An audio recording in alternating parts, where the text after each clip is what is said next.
For anyone navigating the entrepreneurial landscape, um, that siren song of a fully featured perfect product is pretty powerful, isn't it? Oh, definitely. Yet that ambition often wrestles with well, the stark reality of market risk. Investing heavily in an idea that might just not quite hit the mark can be incredibly daunting. Hmm. Today, we're diving into a strategy that fundamentally re-engineers that risk equation. Indeed. Our sources for this deep dive lay out exactly that approach.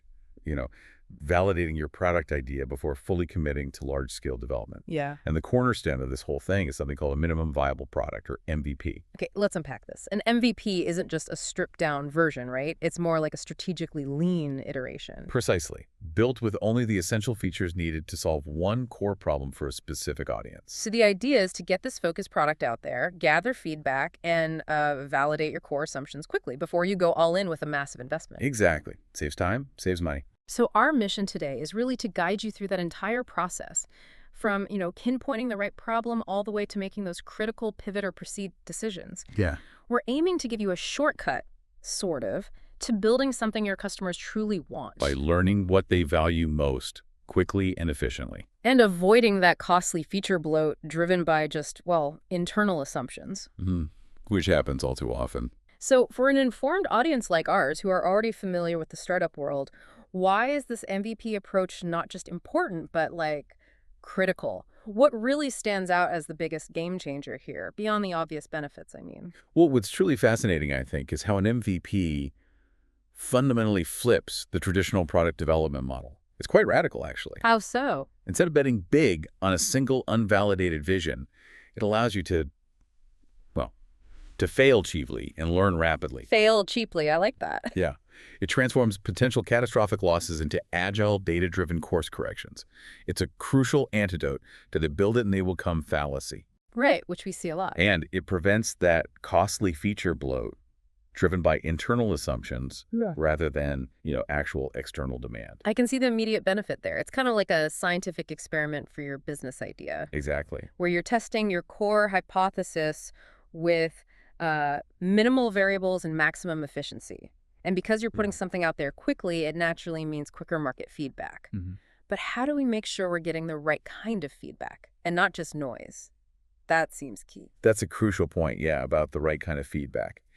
If we connect this to the bigger picture, it's really all about learning about genuine user needs and enabling better data-driven decisions. Okay. By validating with real users, you gain these deep, authentic insights into what your target audience genuinely wants and needs. It allows you to check if your product concept actually resonates. So it's real-world evidence. Exactly. This knowledge is gold. It lets you make informed decisions about your product's direction, its features, its overall viability. You're not just guessing anymore. You're operating with concrete evidence. Our sources actually share a cautionary tale. Yeah.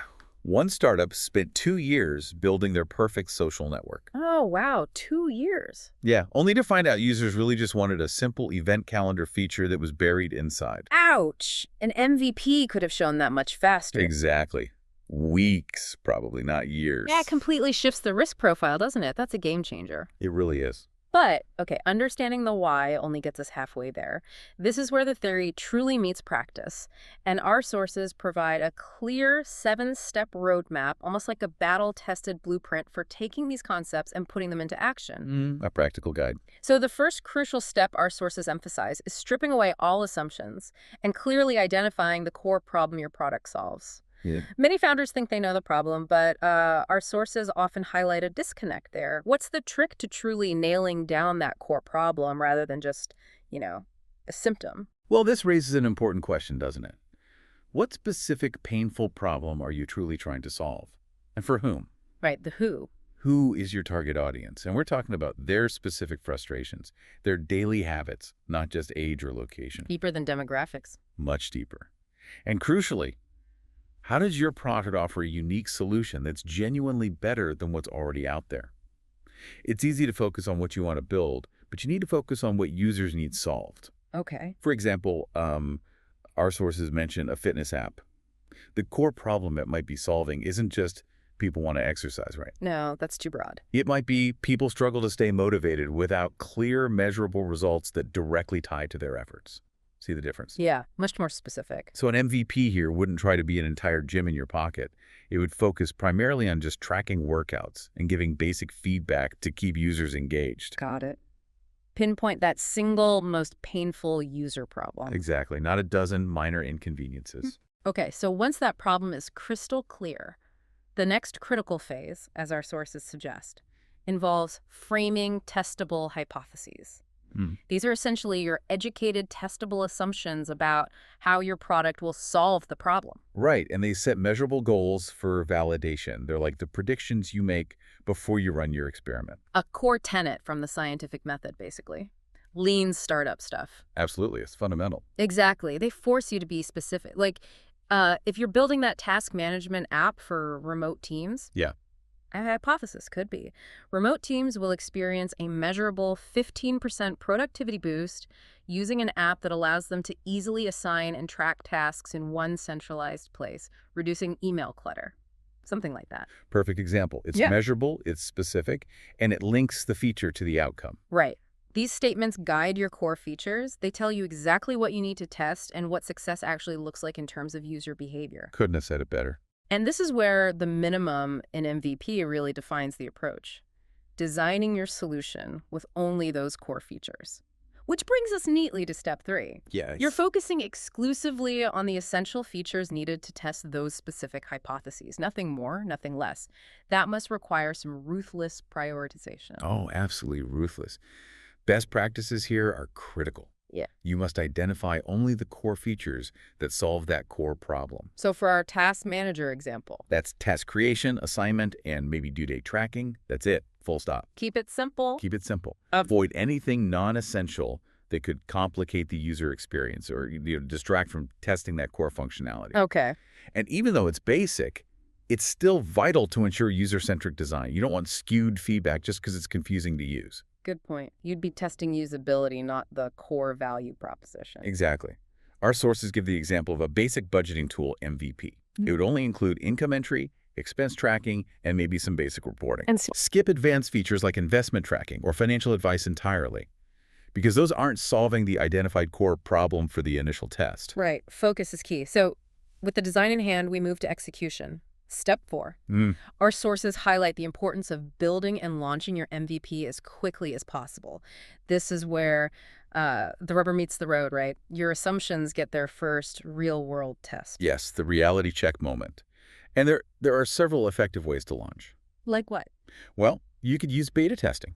Release it to a small, carefully selected group of early adopters, people who are keen to try new things and give honest feedback. Okay, a closed group. Or, for digital products, landing pages are excellent.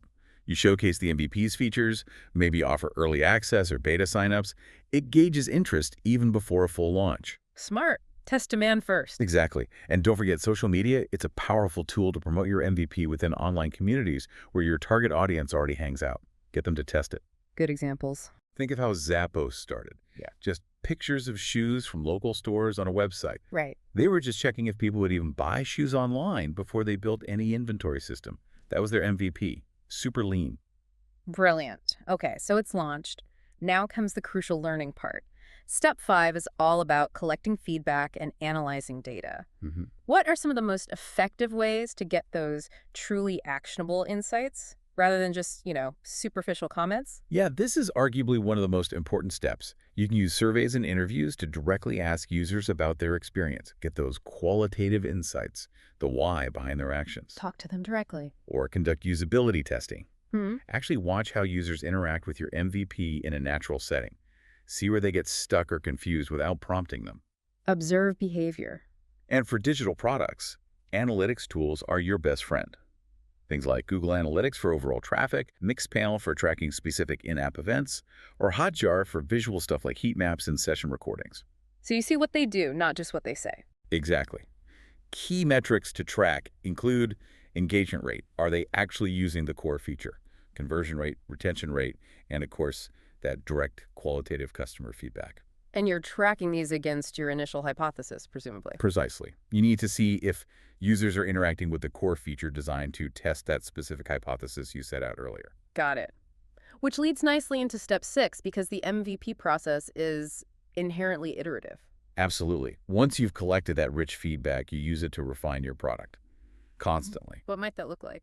Well, it could mean tweaking existing features to make them better, improving overall usability to make it more intuitive, or even courageously removing functions that users found unhelpful or just distracting. Removing features. That takes guts. It does, but it's crucial. It's a continuous cycle of learning and improvement. It's not a one-and-done launch. So if users found the task creation feature difficult in our project management app example, You go back, simplify the interface, maybe add clearer instructions based directly on their feedback. it's not about pushing your original vision at all costs then. Not at all. It's about adapting and evolving based on what real people are telling you they need. This requires a certain humility, actually. Letting go of those pet features. Exactly. The ones you love but users don't care about. Okay, so this iterative process naturally leads to the ultimate decision point.